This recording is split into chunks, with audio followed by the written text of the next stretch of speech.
I was trying to touch your arm. Grab it. No, I'm trying to touch your arm and you put it up. That's okay. I know you've been service. Yeah, I'm coming back. Thank you. Good to see you. No, thank you so much. I know. Thank you. I really appreciate it. Thank you. I'm very yes.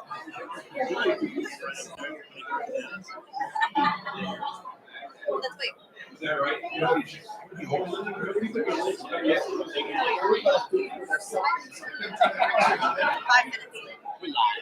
Mama. And Nate, wave to Mama.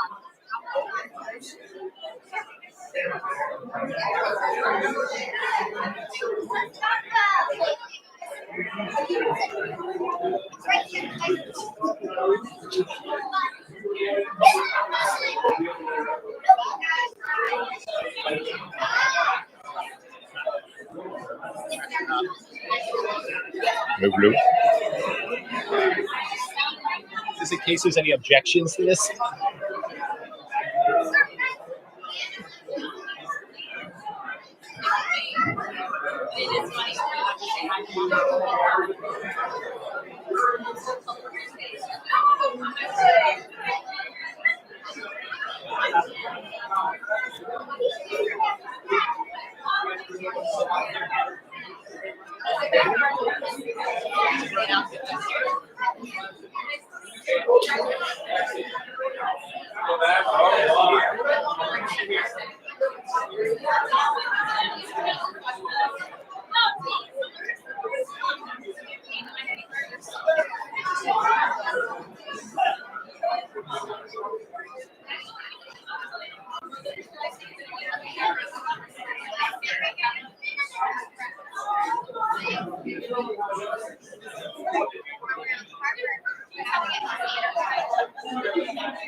Do we have everyone we need? Did he bring his own judge to screw? He did. That's awesome. I'm just making sure everyone's here. Okay, we're going to get started. People are not listening. All good? Yeah. All right. Thank you. What a huge crowd. What a nice turnout. We're going to get started with the Board of Supervisors meeting for November 11th, 2024. If you would join me in the Pledge of Allegiance, please. I pledge allegiance to the flag of the United States of America and to the republic for which it stands, one nation, under God, indivisible, with liberty and justice for all. Thank you, ladies back there, for doing such a great job with the pledge. We should have had you up here.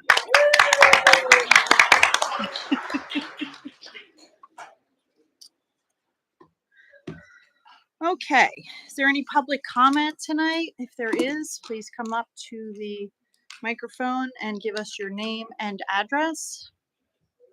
No public comment. Alrighty. Announcement of executive session. As prior to tonight's meeting, there was an executive session of the Board of Supervisors. The matters that discussed were personnel matters. The meeting started at 6:30. Personnel matters is a topic that is a legitimate subject for an executive session under the Commonwealth of Pennsylvania Sunshine Law. Thank you.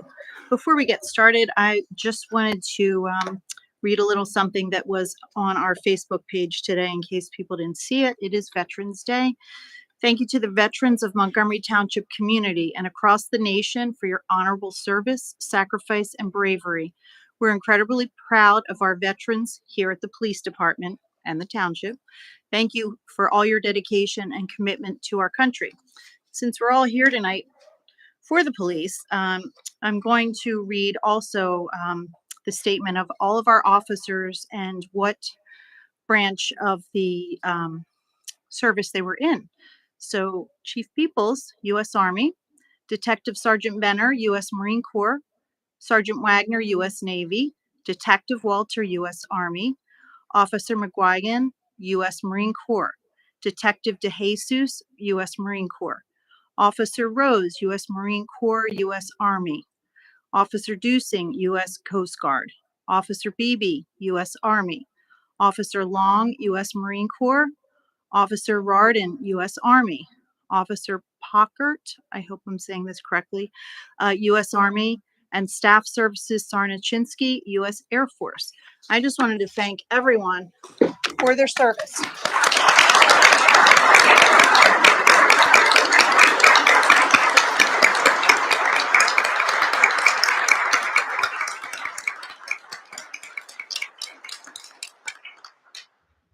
We are a very blessed township to have a police department with this many people who have volunteered their time for such an amazing cause. So again, thank you.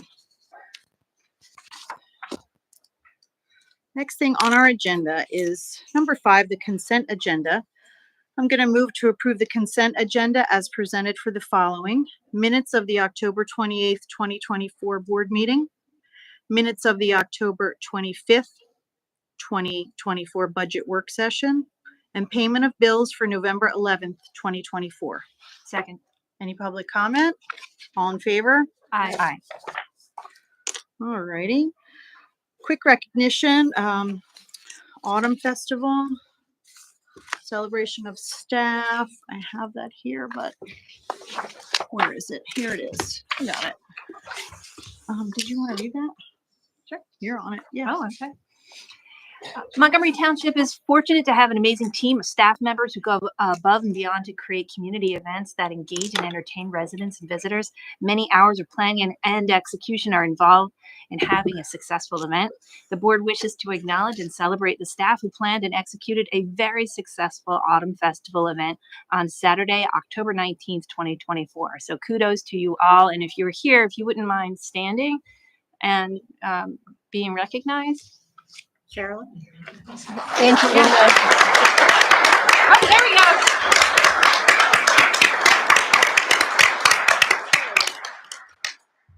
So in addition to the duties that they have at the rec center, Angelina and Jenna work behind the scenes with the department heads. Sometimes it's like herding cats, held meetings, got us all on the same page, and put together just a fabulous event. And I heard nothing but gratitude and just great comments from everybody who was in attendance. So we're very fortunate. There were so many positive feedbacks that came in at the event and after the event. So kudos to you all for a job really well done. Mm-hmm. Okay, well, what we're all here for now, swearing in of Chief of Police William R. Peoples. Carolyn McCreary, Township Manager.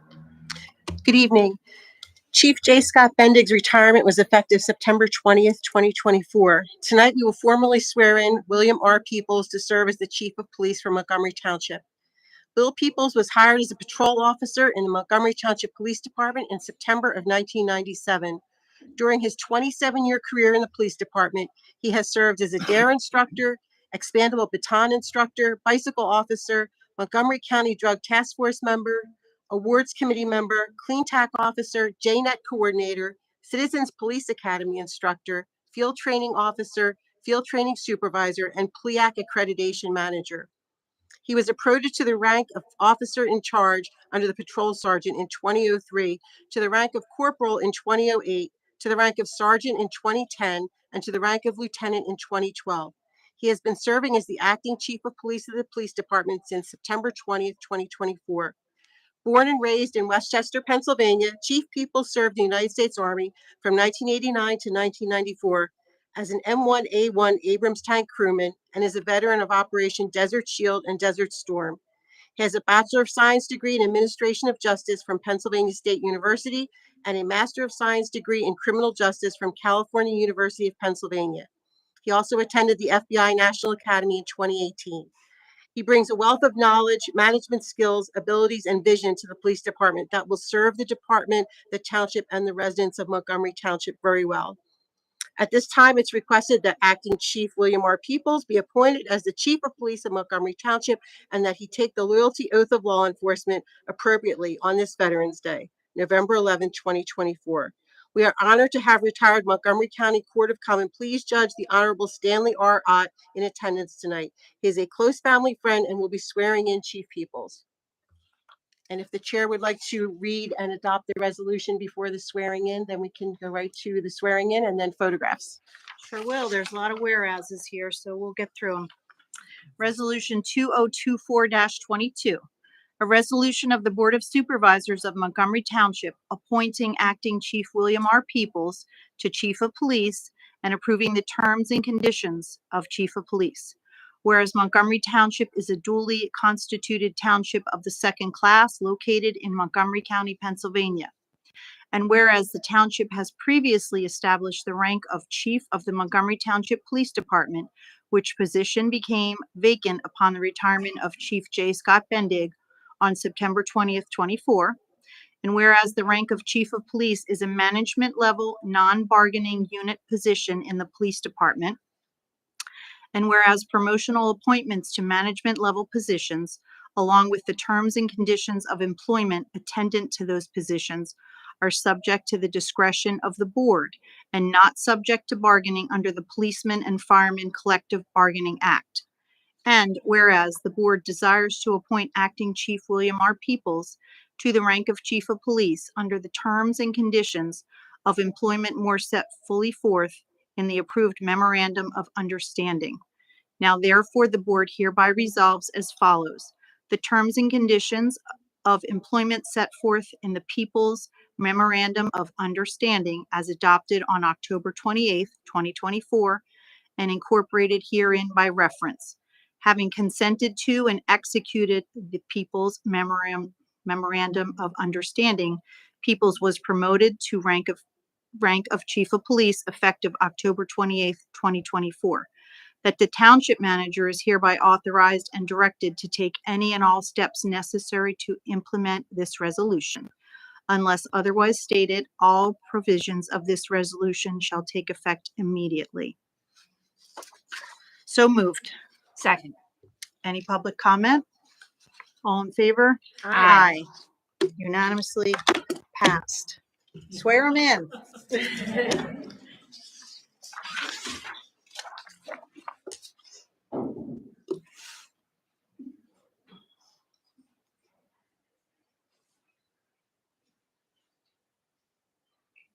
I just want to say what an honor this is to have been asked to be a part of this tonight, the small role I'm playing. I've known the Peoples family for many years. I've known the in-laws that he married into for much longer. And as I watched this young lady grow up across the street, I remember thinking many times, I can't wait to meet the very special guy that she's going to marry, because he's going to have to be special. And he is. And this is a great night for you. I'm really glad. Thanks for letting me be a part of it. Are you ready to take the oath? I, William R. Peoples, do solemnly swear. I, William R. Peoples, do solemnly swear that I will support, obey, and defend I will support, obey, and defend the Constitution of the United States the Constitution of the United States and the Constitution of this Commonwealth, and the Constitution of this Commonwealth, and that I will discharge the duties of my office I will discharge the duties of my office with fidelity. with fidelity. I do further swear I do further swear that I will uphold, obey, and enforce I will obey, uphold, and enforce the law without consideration the law without consideration to a person's race, color, sex, to a person's race, color, sex, religious creed, religious creed, sexual orientation, sexual orientation, age, national origin, and ancestry, age, national origin, ancestry, handicap, or disability. handicapped, or disability. Congratulations. Thank you.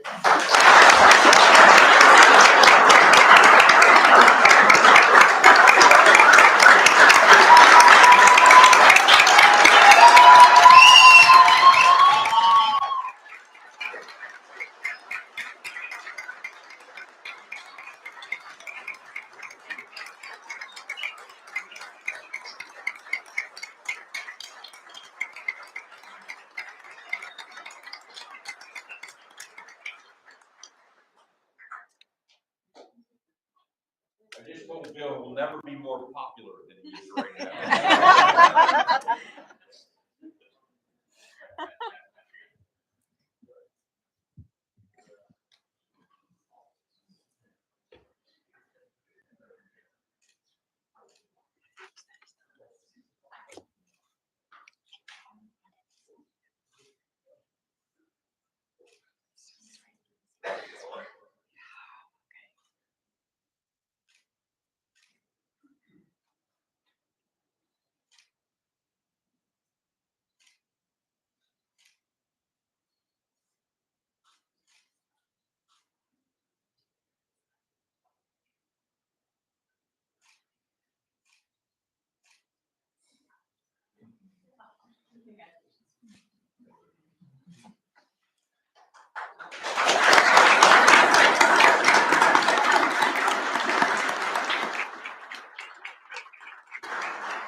I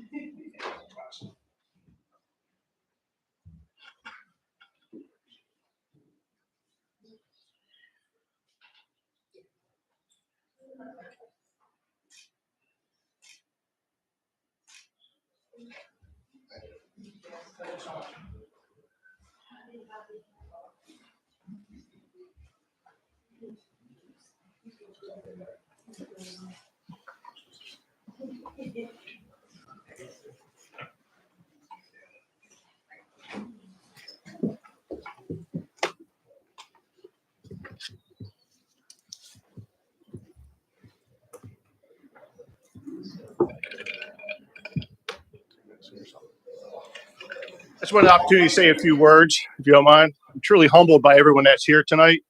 The amount of people that are showing up tonight, it's impressive, and I thank you so very much for taking the time out of your night.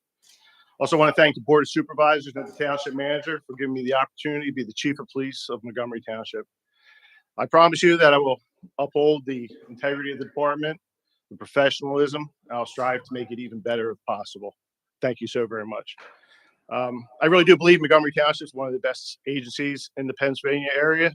I really do believe that, and I'm going to do my best to keep us going in the right direction. I also want to thank my family, my wife, Jen, my daughter, Sydney. Everyone going through early on as a law enforcement family, you're missing nights, weekends, holidays, and special events. Always supportive, and thank you so much. I thought about it a lot tonight, how I got to where I was, and I realized the only way I got where I was by everyone's help. From the very beginning, Chief Brady, where you at? Raise your hand. All right. Chief Brady hired me in 1997, gave me my first leadership opportunity as a field training officer. Next, I was a watch commander, which is in charge when the sergeant's off. From there, I was promoted under his leadership, corporal, and then to sergeant. Then when he retired, Sergeant Bendick took over. Scott, there you are. Raise your hand. Embarrassed a little bit. He's hiding right. Chief Bendick promoted me to administrative lieutenant, let me continue being a leader of the agency, taught me a lot about how to run a department, and now I'm in that spot now. But I'd be amiss to not also point out Gordon Symes, Lieutenant Gordon Symes, who passed away 2 years ago. When I was a young officer, he brought me on a lot of projects, and he taught me a lot of behind-the-scene things that I never really thought of as a young officer was important. But the things I learned about policy, procedures, fleet maintenance, building, purchasing, it was the big picture of policing. I carried that with me forward through my whole career, getting me where I'm at. I'd love to go around the room and say thank you to everyone that's been a part of my life as a police officer. Not only police officers, but administrative people, dispatchers. We've all worked together as a team, and quite honestly, I'm here because of you. So thank you all. I appreciate it. Good night.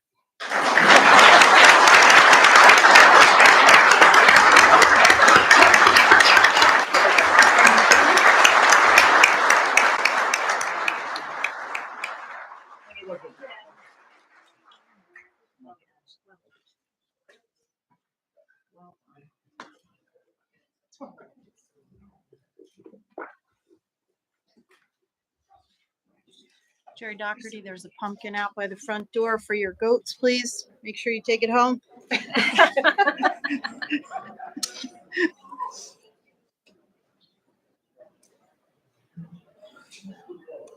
Might as well just wait till the room clears. Then everyone will leave.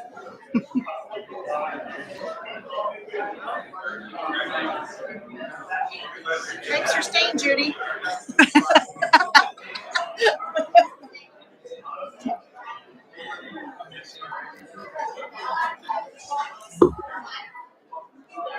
I want to have those girls at every meeting. That was so great. Oh my gosh. Because like Sam Darling. It's so funny. They're so different than the boys that come here that are just like, please don't pay attention to me. Please don't single me out.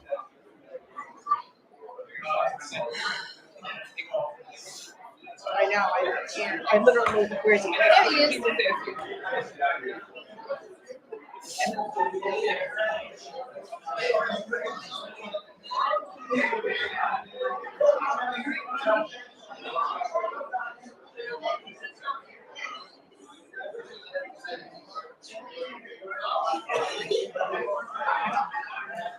So this strikes me as odd. Where was it?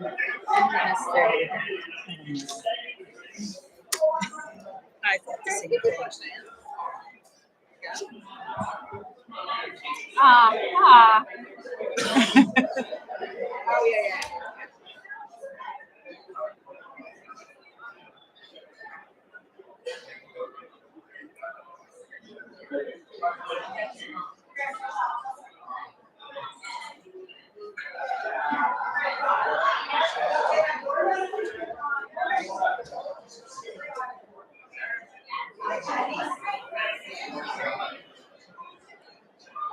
There's so many people, they may not be able to close the door.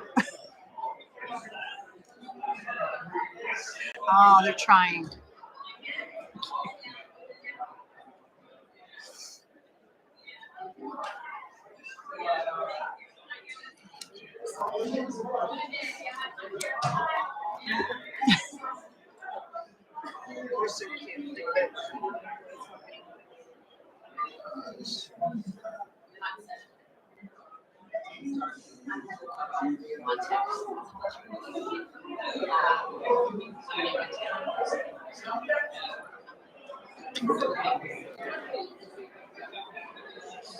Okay.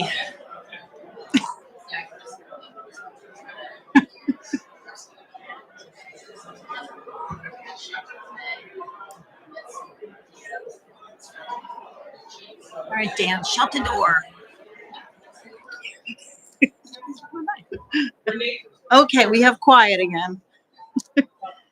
We are, quiet as it's going to be, exactly.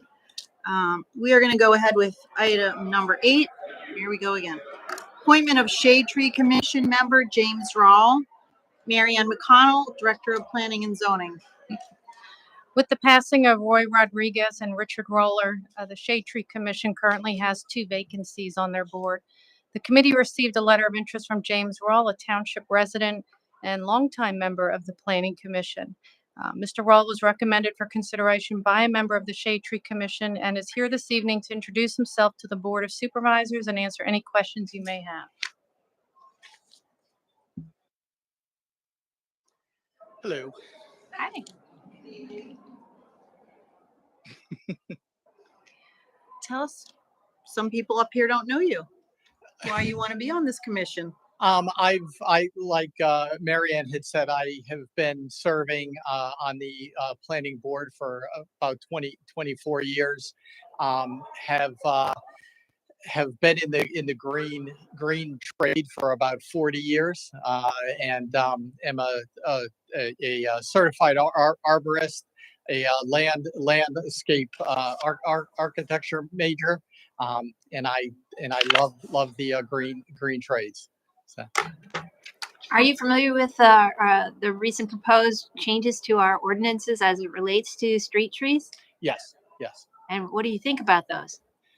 I think there's some things that we need to change, that on the planning board we struggle with, both with the shade trees and the various street trees and different trees in a certain plan. So I'm hoping to kind of lend my guidance to that. Thank you for your willingness to lend your expertise to our Shade Tree Commission. It's appreciated. And to be out of the house one more night. Yeah.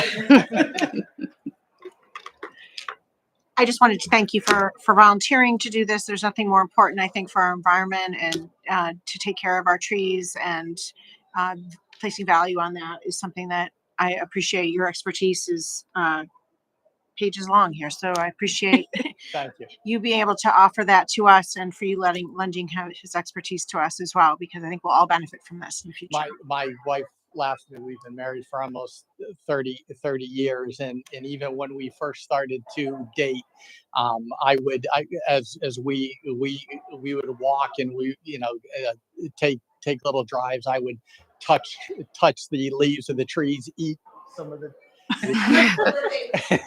And she still married you, huh? Yeah. Yeah. But yeah, she knows the passion that I have. So you're the Lorax, the local Lorax. Yeah. He speaks for the trees. Okay. Excellent. Good. All right. Well, I think that's great. Thank you again for volunteering to come out away from home one more night a month. I'm going to move to appoint James Rawl to Shade Tree Commission for the remainder of the 5-year term, which expires on January 1st, 2027. Second. Any public comment? All in favor? Aye. There you go. Congratulations. Congratulations. Sorry we didn't have the crowd for you. You didn't invite enough friends over tonight. We can't even take your picture. I know. Yeah, everyone's, I know. and you are free to go if you want. Don't feel you have to stay. So there's probably cake out there, so enjoy. Good night. All right, number 9 in planning and zoning. Authorization to advertise ordinance 24-346, amendments to chapter 230, business professional zoning text amendment. Mary Ann McConnell, Director of Planning and Zoning. Mr. Dunleavy owns the 2 adjacent properties at 1008 Upper State Road, which is the corner of Horsham and Upper State Road.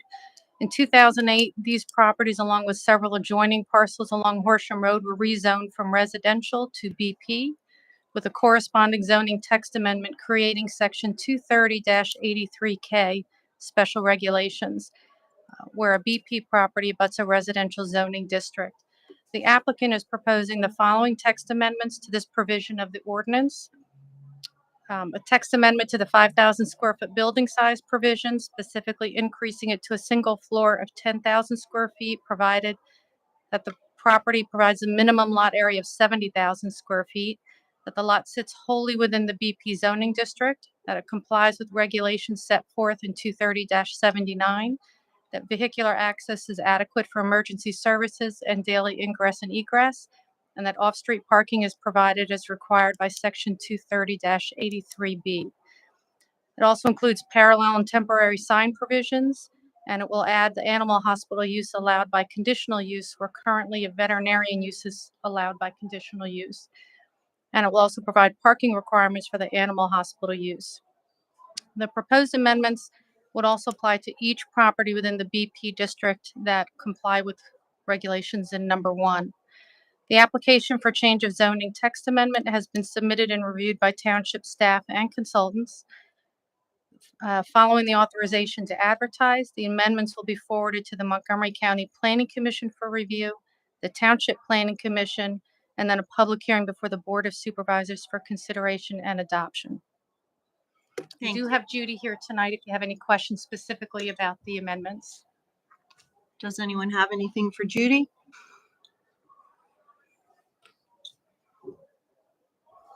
I guess you can go.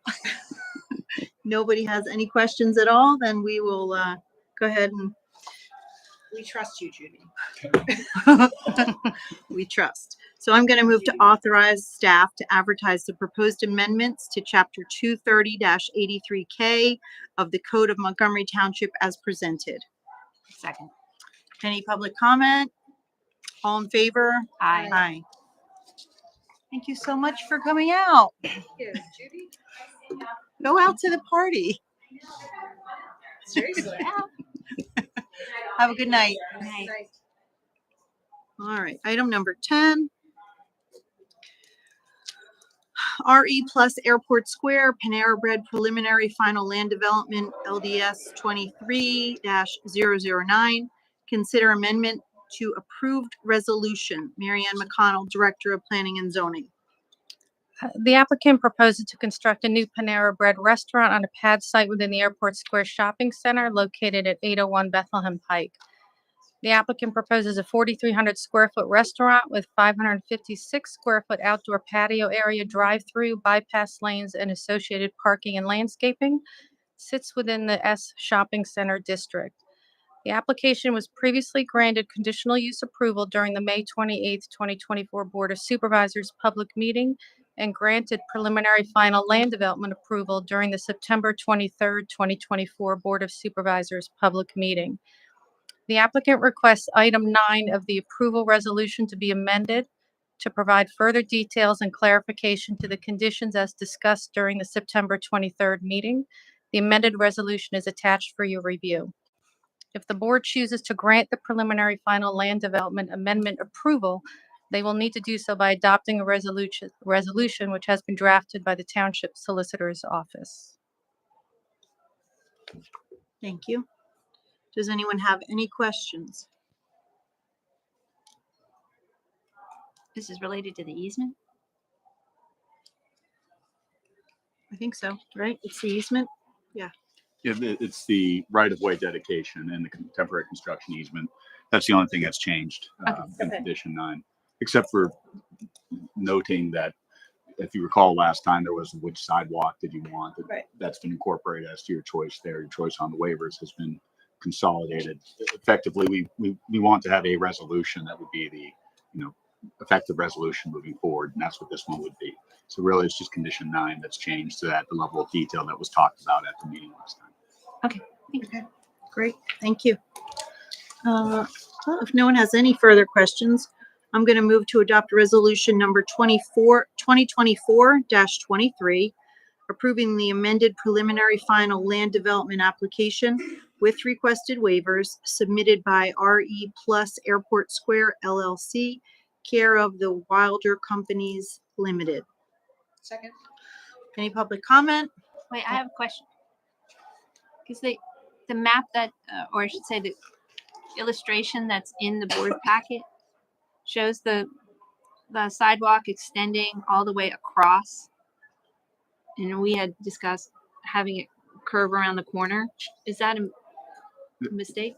No, that's the same plan from what was approved before, but it was approved with the final changes by the township engineer to address those comments that you wanted to have. So there wasn't a revised plan yet to do that, but I think that's still the intention. Is that right, Mr. Garrity, that there's no problem?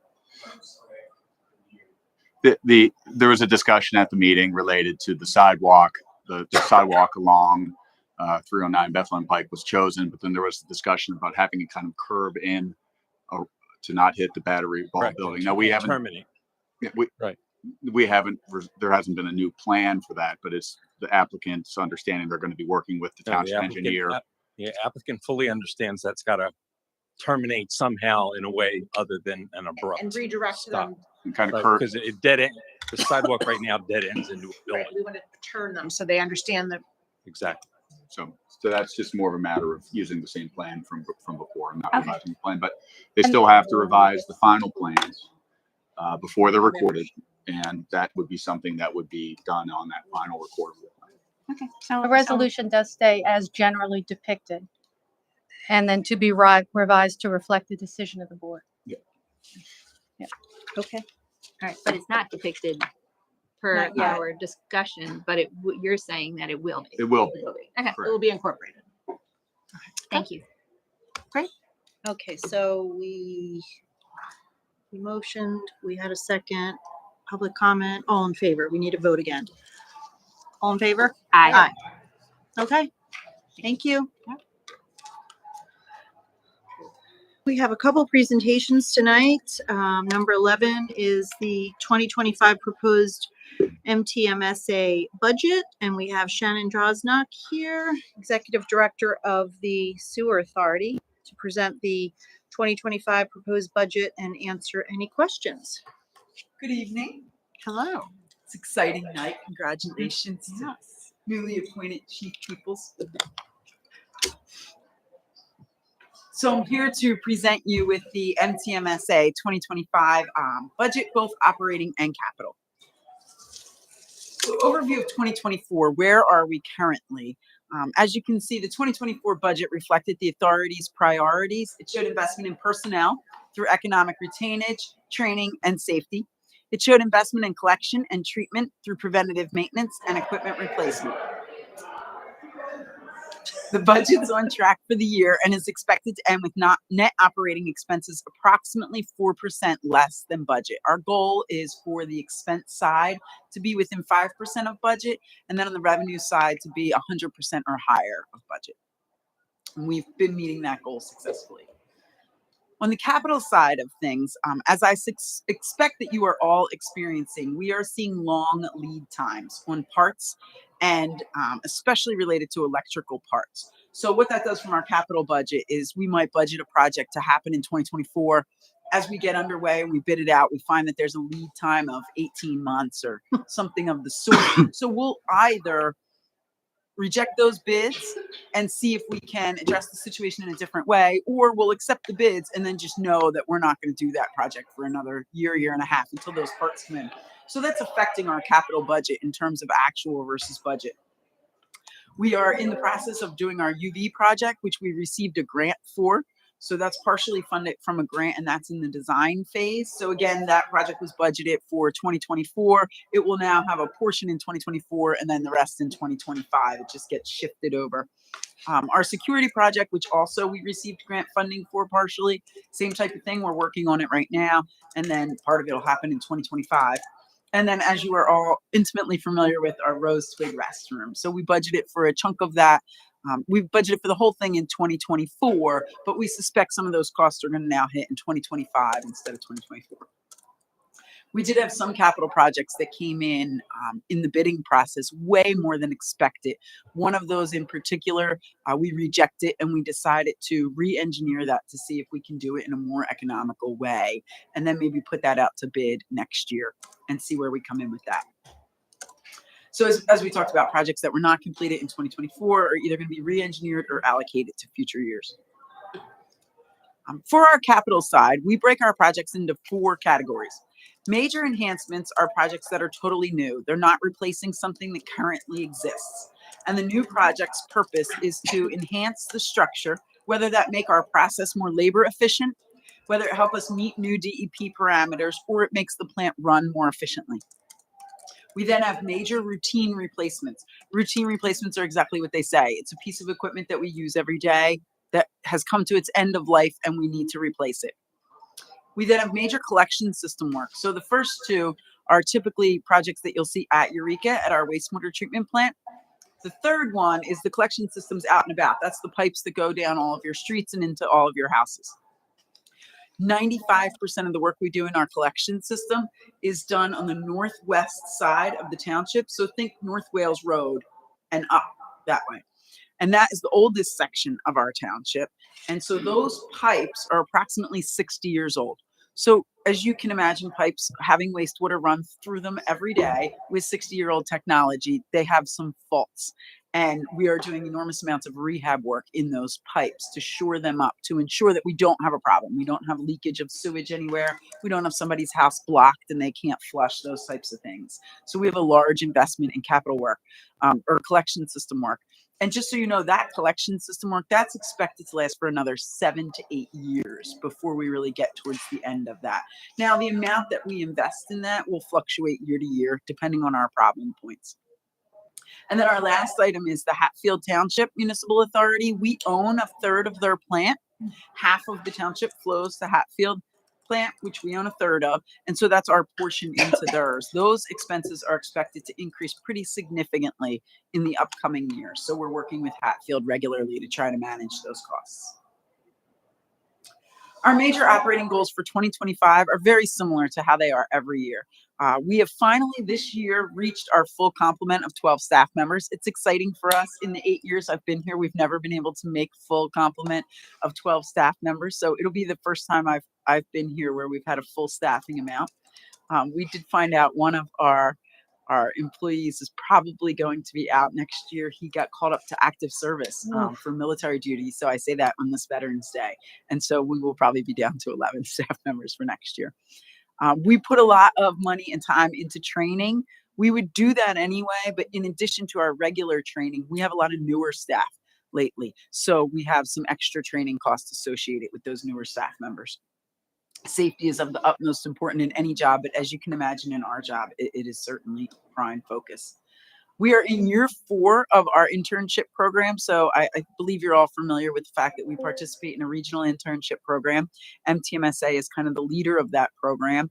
Next year will be year 4. We have put 30 folks through that program, of which 5 have taken on full-time jobs in our industry at participating authorities. So we're really excited about that. And we are of the belief that 2 more authorities are going to join in that program for us for next year. So we're working with those 2 authorities to see if we can do that and maybe break it apart and make 2 kind of separate pods for that. Additionally, I've been asked to go out to what we call Region 4, which is kind of the middle of the state, the middle north of the state, and do a presentation up there. They are expecting to start up the same internship program up there. So our goal is to spread that internship program statewide, and we're starting to get some legs on that.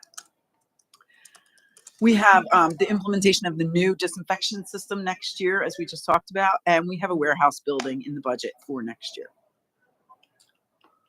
On the operating revenue side, 92% of our revenue comes from our rates, and we are projecting the same rates for 2025. So we're not expecting drastic changes in our operating revenue.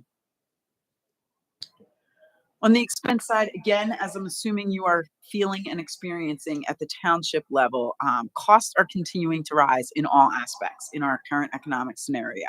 So we're experiencing significant cost increase in energy, in chemicals, and especially on the lab side. I believe that the lab side has a couple components. I think all this PFAS regulation that's going on is putting an enormous burden on the labs that exist. We send out our wastewater for some of our DEP testing. Our staff isn't capable, and we don't have the equipment capable of doing some of the high-level testing. And we are seeing long delays and lead times in getting our results back on that type of stuff. So I think that PFAS is pushing a real burden onto those labs, and they can't find enough staff. It's pretty high level experienced staff in order to do those types of jobs, and there is a shortage of them. Or I don't know if it's a shortage or just the demand is so high there's not enough to fill the demand. So we are seeing our costs go up on the lab side of things. Additionally, the DEP is constantly adding unfunded mandates to us, and we have to pay for those tests. So we're seeing significant increases there. Jana, I want to interrupt you just for a Yeah, second, please. though, because you were talking about increased chemical costs, but the disinfecting system that we're transitioning to with the UV, right? Isn't that projected to reduce our costs? That is expected to reduce our costs. Now, that will put a little bit of a demand on our energy costs because of the bulbs for the ultraviolet, but it will reduce our chemical costs. We're not quite sure yet what that balance is going to be. And when is that going to be implemented? We're in the design phase now. We're hoping it goes out to bid in the next 2 months, and then we expect it'll be about a year to build out. As you can see from the pie chart, just what we talked about already, the bulk of our revenues is sewer rentals. On the expense side, we have a pretty well-balanced pie chart. Our personnel expenses are the largest piece, which I think they are in most organizations. When we have our operating expenses and then treatment fees to other plants. God bless you. That's the cost we pay to Hatfield, to Upper Gwinnett, to Chalfont for the waste in our township that flows to those plants. You can see the chart in front of you, excluding treatment fees. I always kind of take treatment fees to other places out because I have no control over those. But excluding treatment fees to other plants, our expense item is expected to increase 4.7% this year. To put that in perspective, for the 4 years prior to COVID, our expenses increased just under 1% per year. So while 4.7% I think is still great and we're still managing okay, it is a significant increase for us in the post-COVID economy as compared to the pre-COVID economy, which I think is across the board in every industry. We are expecting our rates to stay the same for 2025, but I do want to let you know that our board is evaluating our current rate structure, and over the next 6 to 8 months, they'll be discussing what that means for the 2026 budget. Major capital projects for 2025. We're going to be doing that first number, that $2 million number that you see. That's the work in the collection system that we were just talking about. So that's relining those 60-year-old pipes. Tank B, that is our last of 4 tanks at the plant that has to get a facelift. So we'll be doing that. Our security access, that is the one that's partially funded from a grant. So we talked about some of that happens this year. Some of that happens next year. Grit removal modifications, that's one of the projects that came in way over what we expected in our bids. So we rejected that and we're trying to re-engineer that. Our UV disinfection system, we just talked about repurposing utility water for our tanks. That has to do with the older section, and we're trying to repurpose some of the parts that we have in our older section to make them more efficient for the newer section. The warehouse pole barn we talked about, Hatfield capital improvements we spoke about, and of course the restroom donation we spoke about. So in summary, expenses continue to rise as they do everywhere as a result of the overall economic conditions. But additionally, as our plant is reaching the 20-year mark on the capital side, everything almost has to get replaced, right? Because everything has been sitting in these caustic environments for about 20 years. Now we try to spread that out so we're not literally hitting everything in 1 year, but you can only spread it out so much or it doesn't work. We can't continue the treatment process.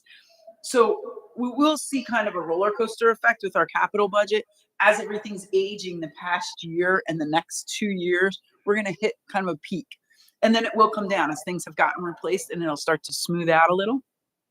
So we're looking forward to that smoothing out time. And again, this is our 13th year with the same sewer rates. So if the time comes that we do need to address our rates, which I think is on the horizon, it certainly will be a reasonable expectation. And I think we'll be able to educate the public on that when the time comes. But for now, we are still at the same sewer rates. Does anybody have any questions? I have a question. You had said costs involving the Hatfield plant were going up. Yes. What's going on? So the Hatfield plant has an electrical system that is complicated and extremely aged. Their newest piece of equipment on their electrical system is 40 years old. Oh my. So to give you some idea of that. So they have to kind of do this, I'm going to say everything at once. It'll really be over a 2 to 3 year period, but they have to do this enormous project over in Hatfield that involves upgrading all of their electrical system. And because the technology has changed so much over the last 40 years, with the upgrade of the electrical system, they have to upgrade some of their mechanical parts because they no longer talk to each other. Just like on a computer system, they no longer talk to each other. That project originally was looking at $1 million. Very quickly, it turned into $5 million, and very, very, very quickly, it turned into $15 million. Our board has some concerns about a $15 million number that we haven't been able to get our head around. So our board went out and hired a third-party electrical consultant to review their design and see if there are ways we can help out with the redesign of that and see if we can get those costs down. So we've just had the presentation last month to our board, and we do think some really good suggestions came out of that. And we are sharing those suggestions with Hatfield, and they've been very amicable with us in terms of taking those suggestions. So at this point, the two engineering firms are kind of going back and forth. They're in that phase where they're saying, okay, how about if we do this? This would be a little more cost effective. Could you work with this in your plant? And then once they get on the same page, they'll put out a finalized design. I will say to Hatfield's credit, they are working with our elected officials at the statewide level and the federal level to try to seek out some grant funding. And if they do receive grant funding, we, of course, would be a third beneficiary of that. We are also looking at, can they phase that project out so we're not getting hit with that bill all at once, and we can kind of phase that out.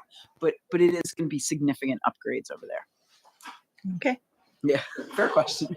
Thank you. No problem. And what's the piece of our puzzle on with Hatfield? We're a third, so we would be in the 5 million range. Although again, we're hoping that 15 million number gets shrunk way down. What's interesting is that they have not just the the wastewater treatment, but they also have an incinerator, and They do. And a lot of this has to do with upgrades that have to be made to the incinerator, which is also important to us because we truck our sludge over there. Correct. For disposal. Correct. Their incinerator is critical to us. Yes. It is. And there's new DEP parameters around what their incinerator can do. So that also is causing some of this electrical piece. So it's fair that we are going to share this cost. It is fair. You just haven't agreed on it yet. Correct. The cost. Correct. Got it. We would like to work with them in the future that we're addressing these things a little quicker and more routinely. But yes, we agree that it needs to get done. Well, thank you for trying to find other cheaper options. Absolutely. We appreciate that. Question about the UV. You said that the energy costs are going to increase as much as the chemical costs will come down. Correct. have there been thoughts on, I'm always going to ask these questions about renewable energy Like solar. options? Yes. We have a swath of land where it would be reasonable for us to be able to put solar panels. I've met twice over the last 5 years with solar panel companies, and both times they've come out, and the amount of power that we use and the space that we have, which I thought was pretty large amount of space. They're saying that it would be a third at best of our power demand that we could do with this kind of solar farm on that piece of land. And it has like a 28-year return on investment, which isn't all that attractive for us to lay out that kind of funding. But we are continuing that conversation. Dave Barrett, who's one of our board members, is a huge solar proponent. So we do keep fresh conversations on the solar panel side. I was shocked. I thought, I don't know a lot about solar, but it just seems like we have a whole lot of land and that we would be able to gain more power out of it than what they're saying. But I had 2 different companies come in and they both kind of agreed on the same thing. Yeah. Lansdale Borough did solar. Say again? Lansdale Borough did solar at their, so Okay. that might be a resource for them to talk to them and how they went about it. And if there were grants and everything else that might come along with that. And Hatfield's looking into it as well. They actually have even more land than us, which would be nice for their current power situation. Yeah. So I am in constant contact with Pete Torney on that as well to see, kind of want to see how he makes out on it and then readdress it and find out. But I'll reach out to Lansdale. Yeah, as well. they may be able to give us some tricks. I agree. It seems like, and we have a lot of building roof space. It seems like we should be able to capitalize on that. Absolutely. So that would be great as well. And the 28-year doesn't appeal to me, to any of us. However, I'm wondering if there are grants or if there's new generation of technology or something. Yeah. 10 to 15-year window would have been reasonable. These new smart kids coming out and have all these great ideas. They'll come up with something. Right? All right. Let's tap into that. All right. Yeah, for sure. Okay. For sure. Okay. Well, that seems like all of our questions. Excellent. Thank you. Thank you for your time tonight. Thank you for you. being so Shannon. concise. Welcome back from your vacation. Oh, any update on the bathroom? I'm just saying. So I was actually just speaking with Mary Ann right before. We are still waiting on our DEP approval for that, but our contractor was originally thinking winter time he would get started, and it looks like he has rearranged some things. So as soon as we get a couple, the state permit and make sure our contractors are registered, I think we'll be able to start shoveling ground. Great. For sure. Absolutely. Fantastic. Exciting. It is exciting. Thank you so much. Thank you. Thank you. Thanks. That's okay. Number 12, presentation and authorization to advertise the 2025 budget. Carolyn McCreary, Township Manager / Finance Director.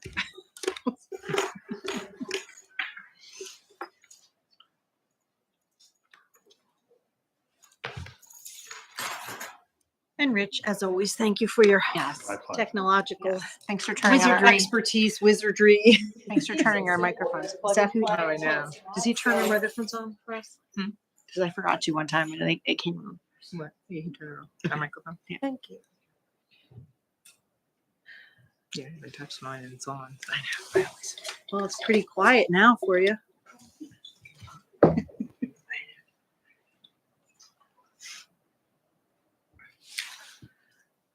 So the proposed budgets were presented by the department heads and myself with the board at a budget work session that was held on October 25th. And the work session was a public meeting and properly advertised. Personnel matters were then discussed with the board separately in an executive session on October 28th. In your meeting packet tonight, you have a copy of the proposed budget as well as the capital investment plan. And subsequent to that, I sent you a memo concerning the budget. So what I'd like to do tonight is just present some slides. They're very brief because we've talked ad nauseum about the numbers through the year. I mean, we don't just talk budget come fall. You know, every month the board gets a report by fund, so you can see the finance director previously was here to answer questions. As part of our monthly reports, every so often we report on finances. So I wanted to just start off by talking about our goals and objectives for 2025, and these were generated by me. The departments have their own, but I wanted to really give you an overview. We want to continue to monitor revenue and expenditures and report any significant variances as we start seeing trends. For example, real estate transfer taxes for the last couple of years While homes are selling for higher than they ever have, the inventory is historically low. So therefore, our numbers are not trending as they did in the past. We want to evaluate fees relating to the use of township facilities, including our sports fields. We want to evaluate membership fees for the community recreation center. This was discussed with the board and sort of given an endorsement to go ahead and investigate, because users should pay for the amenities that they have available to them, especially at the rec center. We don't want to put the sole burden on the taxpayers in the community. We want to look at becoming more robust in our grant application activity for all of our projects. For example, Whistle Stop Park, while we received a grant very generously from DCNR and as well as DCED, the park, like everything else, is coming in higher than we expected. So we're going to be putting an application in November. Actually, it's due by the end of November for our share of local gaming money that we can use towards that. We're also going to see how many applications we can put in, and if there's anything else that we might be able to piggyback on with there. Quarterly reporting to the board on real estate activity. So one of the questions that comes up a lot, and I'm sure it comes up when you're out and about, is what's going on with this property or what's going on with that one, and just how many vacancies are there in the township. I was at a chamber event, and each municipal manager got up and spoke about what was going on. And, we don't have a lot of the vacant professional buildings that say a Horsham Township does. And we don't have industrial areas that are getting redeveloped, because we're very fortunate that our industrial areas are very heavily rented. But our retail area, as you know, is sort of a revolving door. Dick's is moving from the mall over towards where Barnes & Noble is. So then what's the implication for that area? So we just want to sort of report more frequently to the board, just so that the public knows, as well as the board, when you're out with your constituents and you have answers for them. Each department is going to continue working on succession planning as we, have a generation that is getting ready and getting closer to retirement. We've hired a lot of new employees over the years as people have retired, but now we're in a position where we're concerned about the impact on township operations if we suddenly have 2 or 3 people in one department retired. I'm speaking specifically about public works. The other thing we want to continue to do is encourage our employees to look at continuing education and training. So in the past, some of the training opportunities weren't shared as equitably with all the staff that I believe they should be. We're very fortunate that Divot offers a lot of training that's free to its members, so we want to take advantage of that. As far as the numbers, we have 4 major funds, and they're considered major. It's an accounting function of GFOA. It's a percentage they make up of your funds in general. So the general fund obviously is the largest fund, and it's $16,250,000. Your fire fund, which funds our career staff, is $2,008,590. The CRC fund has grown to $1.3 million. And our capital fund is projected to be a little over closer to $11 million for 2025. One other thing I wanted to show you is just a reminder. So with our current real estate tax millage of 2.94, we are currently ranked number 19 out of 38 municipalities, 38 townships in Montgomery County. So while we are not the highest, we are not the lowest. It's really hard to compare here because no 2 communities are the same. So the value of a mill in one community is not the same as another. There are communities that have one single large employer, such as Upper Gwinnett having Merck. Then there are others who have strong industrial bases. There are others who have strong commercial bases. We are very fortunate that we have a mix. So we have residents who work everywhere and have very good jobs. So therefore, our earned income tax has grown steadily. We have businesses, we have the business privilege tax, we have the mercantile tax, we have the local services tax. So we are able to operate effectively with millage of 2.94. You look at someone like Lower Merion and you see their number 10, and you would think, well, that seems odd because Lower Merion has higher value of real estate, but they also offer more services. Lower Merion collects their own trash, for example. So it's difficult. Hatfield Township, they're primarily a bedroom community. They have, Clemens Food Group there, but they don't have a lot of others. So you'll see that they're on there at rank number 7. When you look below us, you see smaller communities that you would expect necessarily need more millage, but they don't offer as many services. Specifically, you have Lower Frederick and Perkiomen and Valley. So I don't believe they have their own police department. I believe they're served by state police. So it's really hard, but I wanted the board to at least see a snapshot of where we are. Thank you. Of course. So if you don't mind, I'd like to go through the memo that I included in your packet and just talk about a couple things that are fairly recent too. I was at a consortium meeting on Thursday after our budget numbers are finalized, only to hear that the electricity, the generation load growth they're expecting a surge in costs next year, not for distribution, but because of things like data mining centers. So those of you who might have seen in the news, Microsoft has entered into an agreement with 3 Mile Island to bring one of the reactors back online. So we might be seeing up to a 25% increase just in the generation side.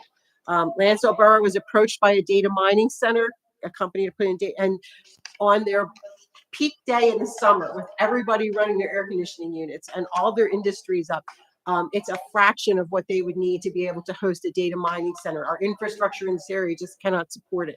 So PJM, which is Pennsylvania, Jersey, Maryland, and Delaware, they have already had an auction. They're going to have another one in December, and they are seeing growth 9 to 10 times as higher in the load growth than they have previously. So it's going to impact all of us. And because its generation is not required to go to the PUC, so the budgets are going to be impacted by that. We have to hope that we have a mild winter and we don't have a really hot summer, but it's to be determined. The other thing I wanted to point out is I received a report from the Montgomery County Board of Assessment, and so far this year, our assessed valuation has gone down $5.6 million because of real estate tax assessment appeals, because of settlements. Now that for us, because we are the smallest portion of a tax bill, that only represents about $16,000, but it is not a good trend to be watching when your real estate valuation is going down, because the way your real estate taxes go up is two ways. You either raise your millage or your valuation is going up. So in the past, when this township was experiencing unprecedented growth, you were seeing real estate tax transfers coming in, real estate tax revenue was growing. It resulted in some wonderful surpluses that prior boards were able to take and put aside to your capital reserves. And then those reserves were ultimately used. So going to my memo to you, the general fund, which as you know, is our police, public works, our planning, zoning, code enforcement, finance, admin, and human resources, is the largest fund. The budgeted expenditures are at $16,250,980. They are increasing by 8.9%, which is representing a little over 1.3 million. However, operating expenditures are exceeding our operating revenues by 2%, which is $316,000. Again, this is a tool. So we try to budget our revenues conservatively because I never want to come in the fall and tell you that I overstated, and as a result, ooh, we have a problem. We're now running in a deficit. I would much rather come in and tell you in the summer things are looking great. You know, we're bringing in more than we thought, and we're gonna end the year on a positive note. The executive administration level is proposed to increase by $71,200. We have included a second staff member in the public information area. As you know, what started out as just sort of a random occasional post on Facebook has morphed into something much more. We are leaders in social media across all platforms. We have been contacted by PSATs to give quotes in the township news. We've been approached at various conferences by other elected officials, other managers, and it's done in conjunction, a lot of it with our IT department as well. The website has been refurbished again and is more user-friendly. We have a GIS component in it now, which I just talked to Derek and asked him, can we do a new segment on social media? Because I have these ideas in the morning as driving in, and it was getting to know GIS. So you'll be seeing features of the different GIS components that we have. Financial administration is increasing by $40,500. That's specifically related to wage and benefit increases in the department and contracted services relating to our software development. We're still underway with the conversion. Tax collection is decreasing by $3,000 relating to costs for collection of our earned income tax, local services tax, and our business mercantile tax by Berkheimer Associates. Legal services is decreasing by $12,500 based on our current year-to-date activity. We are very fortunate that we have solicitors who know what they're doing. get the job done. And we're also fortunate that our litigation in the past has been resolved, and any current litigation we're involved in is being handled very judiciously. So I'm confident in those numbers unless something pops up in the future that we're not expecting. Engineering is decreasing by 77,000, and it's relating to general engineering and planning. One of the things that we've done in the last few years, even when it's something directed by the board, is we assign engineering to a project. We don't just put it in general and have it all commingled. So if the board says we want to talk about a band shell in the park, we would assign an engineer specifically with a line item in the capital budget so that we can track the costs accurately and not have to go back and try to dissect bills and say, okay, we need to go through 2 years worth of bills and pull out specific lines. It's much better to charge it off to specific projects. Buildings and grounds is increasing by $5,000 due to the expiration of our natural gas contract, specialized cleaning services, and the cost to properly maintain our buildings as they age. Our HVAC, just like everyone else is speaking about, as it gets older, has its little quirks. We've replaced a lot of pieces, but it's still the building that it's serving. So police is increasing by a little over $500,000. The wages are increasing per the negotiated collective bargaining agreement, with 2 new proposed hires plus 1 hire to fill the position of the patrol officer that's going to be vacant due to the internal promotion. So tonight we were honored to be able to swear in Chief Peoples. That leaves his position open. At your next meeting, there will be a promotion into that position, which leaves another position open. So, but it's a good problem to have. The medical benefits line was increased due to premium increases and the anticipated new hires. With the transition to the new software and compliance with DCED's chart of accounts, costs relating to vehicles are now included in the area. So in the past, they weren't included. So you couldn't get a snapshot. If somebody said to you, what does it cost to have a police department? All costs should be included. A user should not have to know to go to page 5 and then to page 35 and add them together. They should be able to look at the police area of your budget and understand that 24/7, 365 has a significant cost. It represents about 53% of our general fund budget right now. And I always put this on there that it's important to note that over 95% of the department's costs are related to wages and benefits to continue to provide 24/7 coverage to our residents, businesses, and visitors. I always used to joke with Chief Bendig that he basically had office supplies at his discretion. Everything else, from our liability insurance to our vehicle insurance to the uniforms, everything, ammunition, everything is out of his control. It's a function of having a 24/7 operation.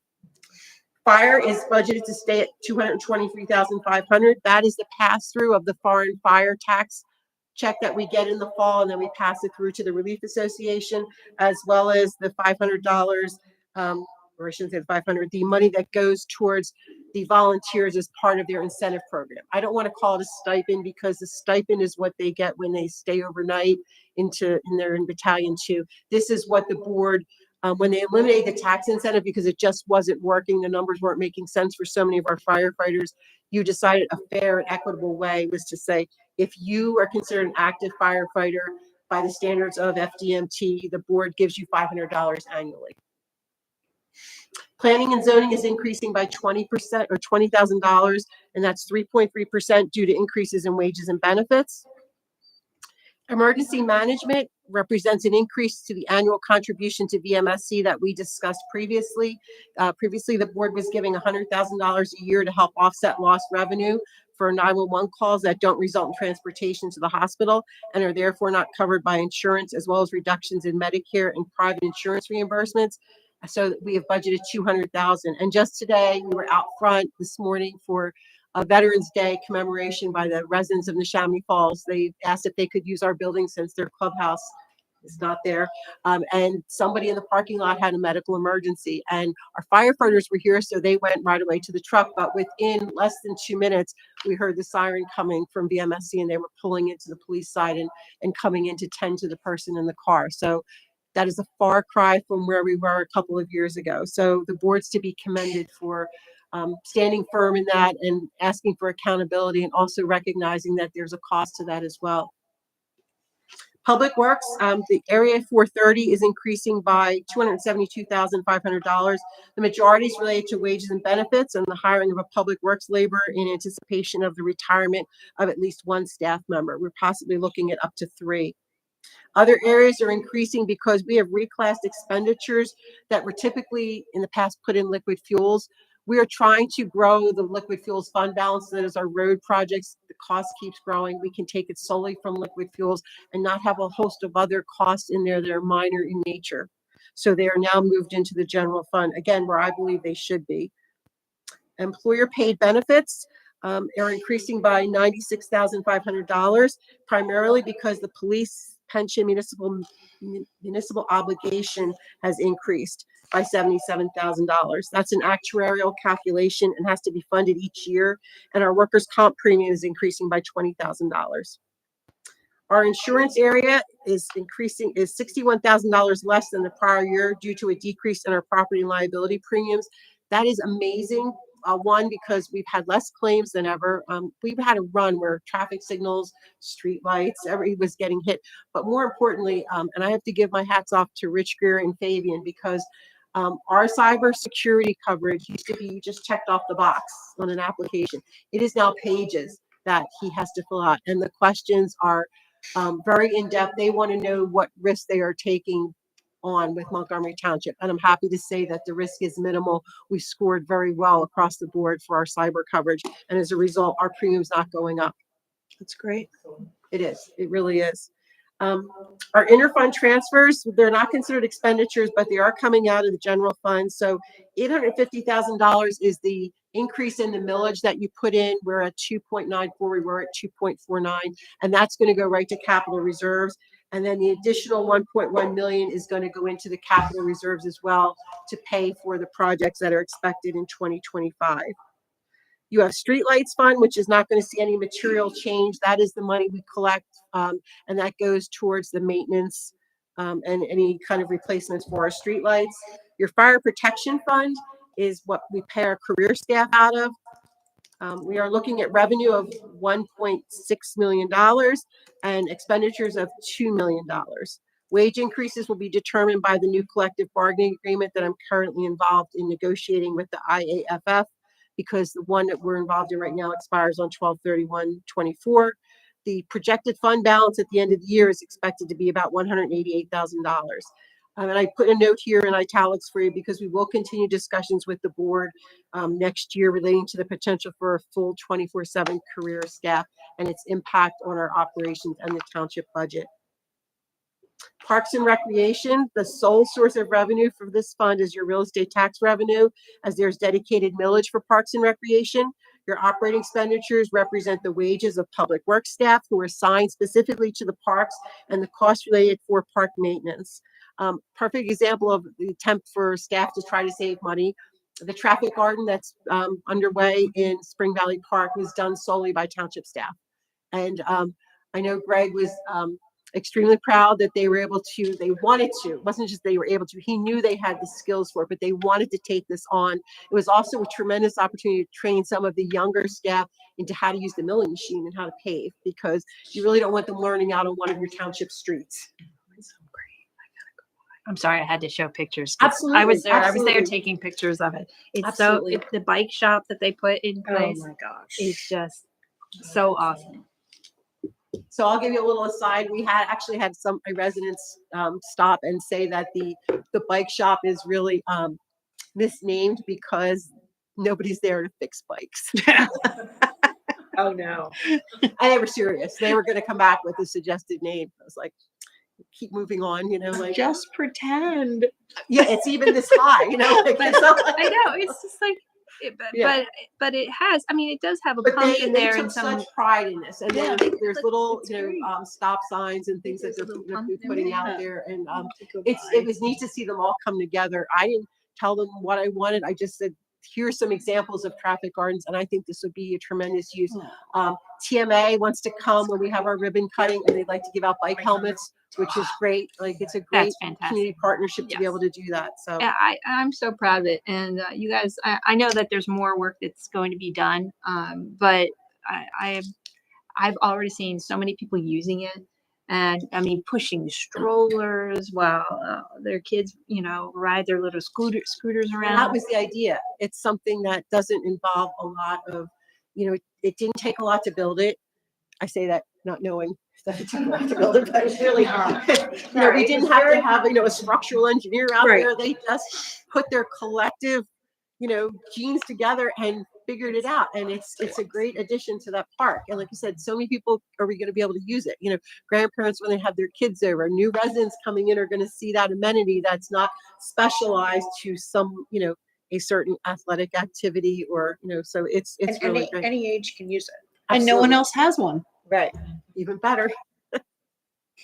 So your operating expenditures are going to be about $659,000, and the revenue that's going in is $523,000. And you're still going to have a projected fund balance of about $850,000 at the end of 2025. The replacement tree fund, as you know, is money that we've collected in past years from developers, fees in lieu for reforestation in the township. That money was primarily used in the past for your ash tree removal program. So unfortunately, we lost a lot of ash trees, but the Shade Tree Commission continues to work on a plan for restoration of trees and street trees and shade trees.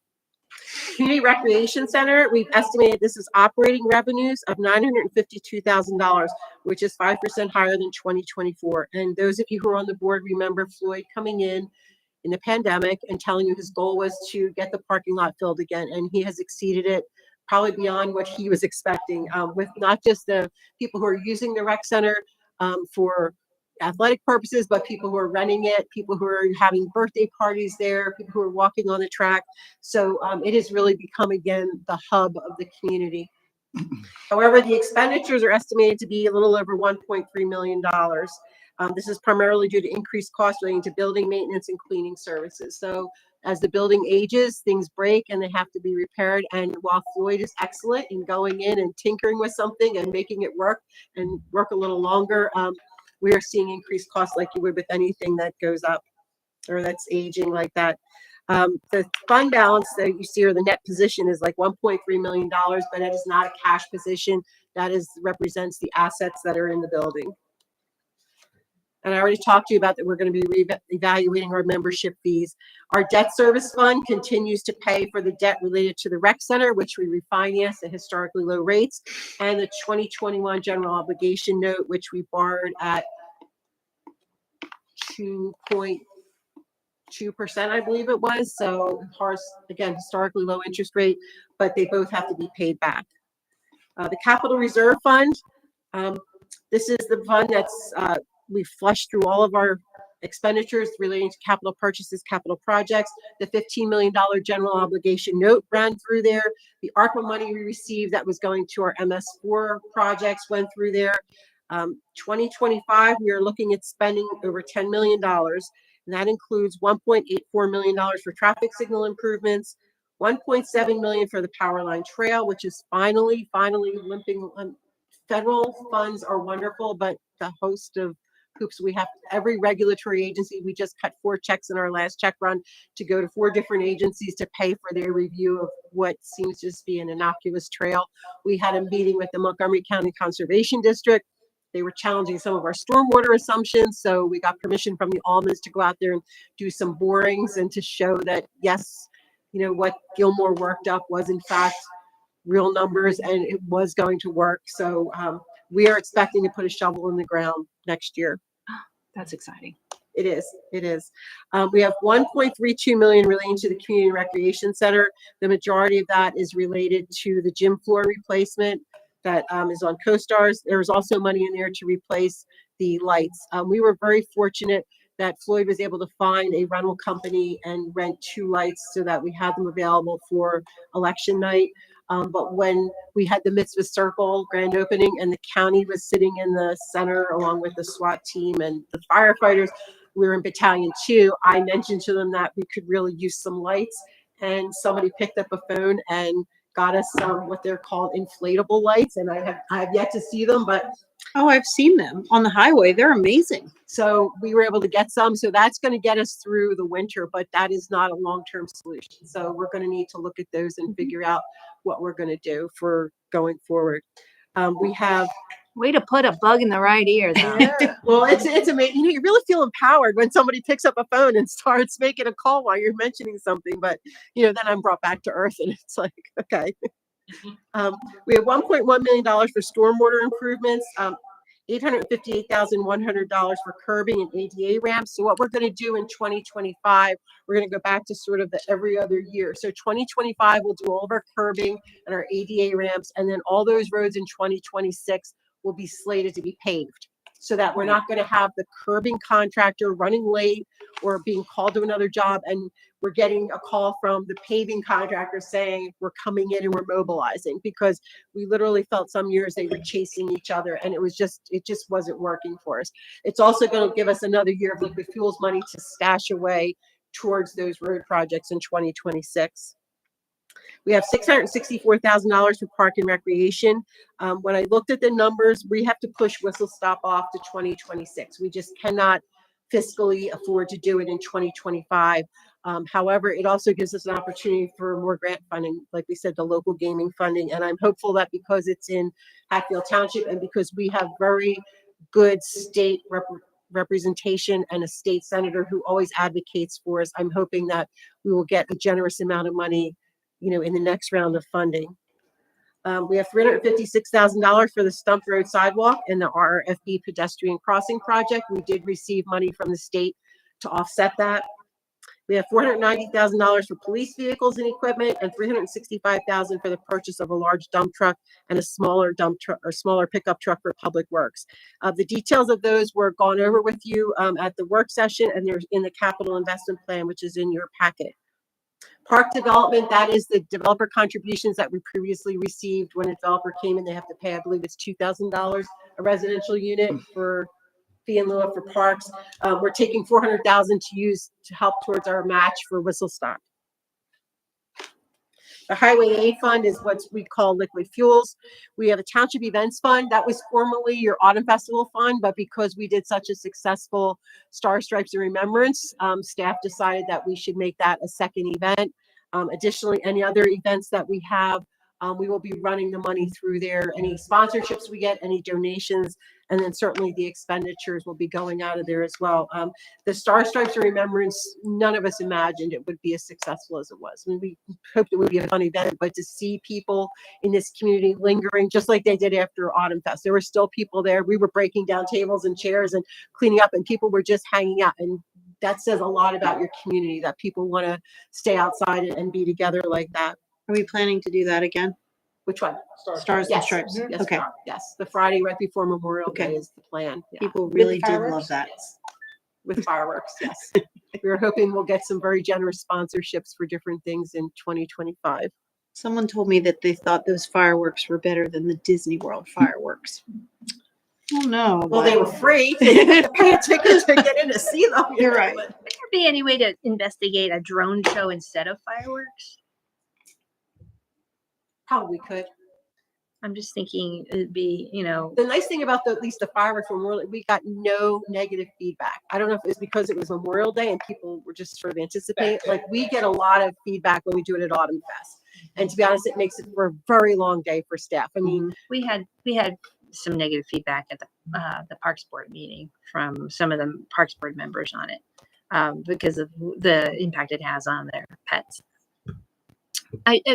Just throwing it out there. and that's the direction of the board. We can certainly look into it. I don't have a pet, so I think it's 20 minutes and we Oh, I love the publicize old it out there fireworks. and then it's over. And I'm an advocate for fireworks, but if there was a way to still have a wonderful and exciting light show and not have the negative with impact of the loud noises, then that would be something that would be at least worth exploring.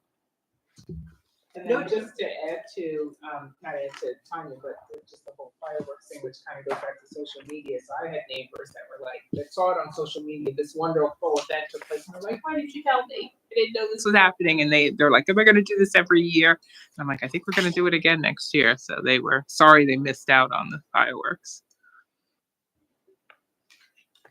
well, look, we'll see what the cost is. Yeah, I don't know if it's comparable or not, but worth kind of- investigating. It's kind of the new cool thing that people are doing, so I like to be on the cutting edge. So just a couple of things to note relating to capital. We do have it in for 2025 to replace the traffic signals down at English Village and Gwinnett Crossing. We did get a grant for that from the state. And then the difference is going to be split with Horsham Township I was gonna because say it's a that. shared cost with that signal. We did some Horsham is gonna ADA share. upgrades there this year and we billed them for their half of it. We're looking in 2026 to do the culverts on Knapp Road. So those would be, again, we'll try to get grants for that as much as we can, but that cost is split with Lansdale Borough. And it says right on the two culvert bridges that the maintenance is the responsibility of Montgomery Township and Lansdale Borough. So I snapped a picture and I sent it to my counterpart in Lansdale along with an opinion of probable costs from Gilmore and said, get ready. And we did make a note about your question about the streetlights, Ms. Bamford, to see if there's anything we could do over there when we're involved in that project. Fantastic. Let's see, we have the DCNR grant for Whistle Stop, the DCD grant. The Green Light Go grant is related to English Village. And then we received the state multimodal grant of almost $211,000 for the RFB and the sidewalk installation along Stump Road. So we're in good shape that way. However, for 2026, there's going to be very scaled back. And we are at a point now where a lot of things that were in the 5-year capital plan have been completed, but we are really going to have to sit down, and that includes with the board, what we have to do, what we want to do, and then what's sort of like our wish list. And then at that time, we would decide, do we have enough money in the capital reserves? Do we need to transfer from the general fund without violating our fund balance policy of how much you want to keep in there to have a healthy financial position?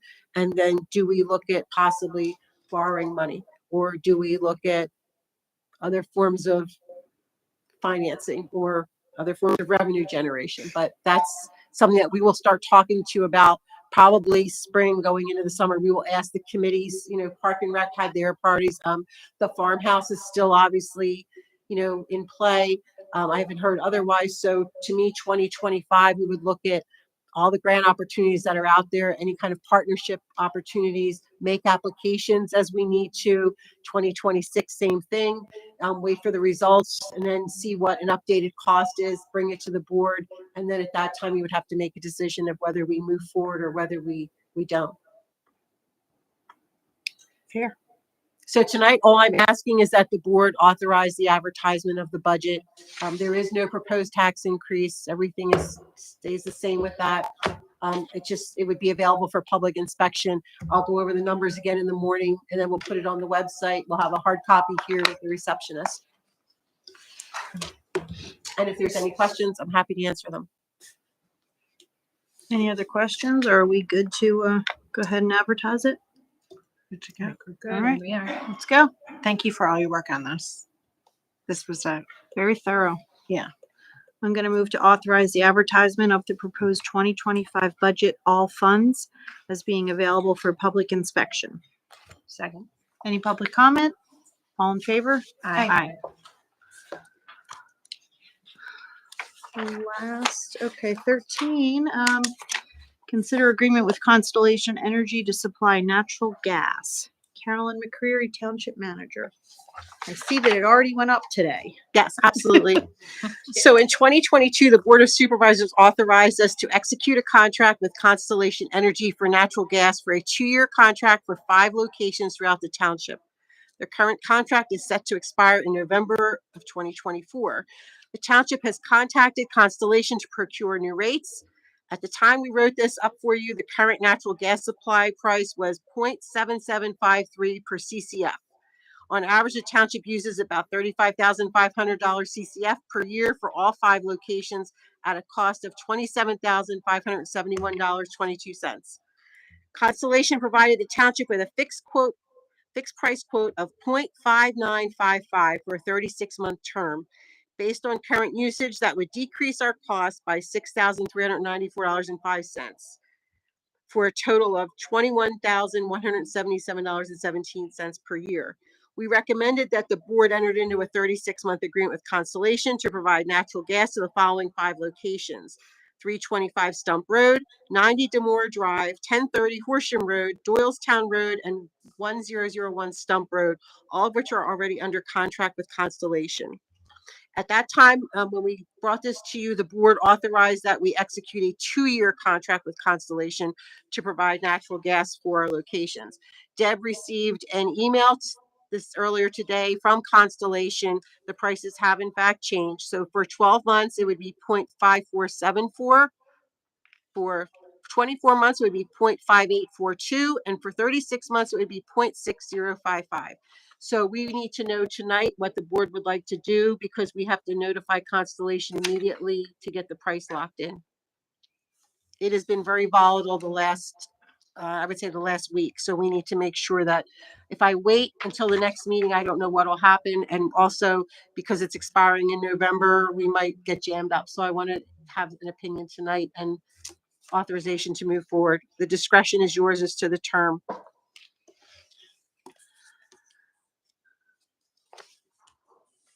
I think, I guess it makes sense to try to take the 36 36 month months. term. I do Yeah. too. I think there's too much uncertainty. It's only a fraction higher It is, yeah. than our current rate. Okay. Yeah. All right, well, let's do that. I'm going to move to authorize staff to execute all necessary documents to lock in natural gas prices for all locations in the township for a period of 36 months. Second. Any public comment? All in favor? Aye. There you go. Thank you. Oh, you're welcome. Thank you for everything. Do we have any new business? Anything else we need to talk about? Is there a need for an executive session? Yes. Then, We are going to go back into executive. then you should adjourn the meeting to go into executive session. We motion to adjourn. Any public comment? All in favor? Aye. Adjourned. And my understanding, there will not be re-adjourning after the executive session. Correct. The meeting is. Meeting is finalized. adjourned. Meeting's adjourned to executive session. But do we have to sign stuff? I I don't think so. There's a lot to sign. Oh, there's